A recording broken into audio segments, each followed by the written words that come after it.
At this moment in economics class, we shall be looking at the theory of cost, that is, cost theory 1. And under this, we shall be looking at the definition, likewise, the concepts of a cost that we have. We also demonstrate with diagrams. Cost theory. Cost is the amount spent on fixed and variable inputs, which enables the firm to produce and sell the level of output specified. So when we are talking about cost of production, we are talking about production cost. That is, we are looking at the amount spent on fixed input and variable input. And we are talking about input, we focus on factors of production. That is, as a firm, if you want to produce a commodity, you acquire materials, and the materials are what we call factors of production. So the amount you spend on the factors of production implies the cost of producing a particular commodity. And among the factors of production, we have land, labor, capital, even enterprise is also among the costs that a firm will include when determining the cost of production. And when we are talking about cost, it implies amount incurred toward producing a particular commodity.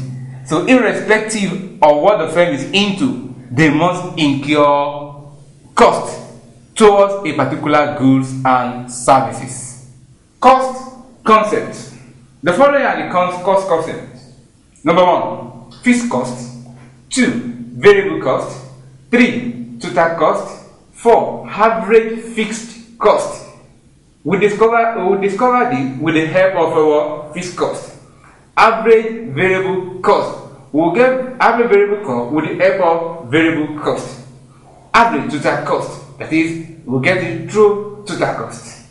With the help of a variable cost, we'll be able to get marginal cost. The first concept, fixed cost. What do you mean by this? Fixed cost is a cost which does not change with the level of output. That is, irrespective the number of variable input being supplied towards production of more goods and services, the variable cost will still be constant because it does not have anything to do with the level of output, right? So it's always fixed because the firm is still in the short-run period, where the firm does not have the capacity to change the existing plant. So the firm will still be having fixed cost. So the fixed cost is always constant. Looking at the diagram, you observe that we write FC, that is fixed cost, equal total cost minus variable cost. That is, for us to derive fixed cost, we must know what the total cost is as well as the variable cost. So taking away variable cost from total cost, we arrive at fixed cost. And fixed cost curve, this is it on the board. That is, here is constant amount. So the output can be increasing. Let's say 1, 2, 3, 4. So you see that as the output is increasing, fixed cost is constant because the fixed cost has nothing to do with the level of output. The second concept, variable cost. Variable cost is the cost which changes with the level of output. That is, the more the variable input being supplied, the more output that the firm expects. So what we are trying to understand here is that as the variable cost is increasing, total output will be increasing. Let's look at it from the diagram. That the variable cost is increasing gradually,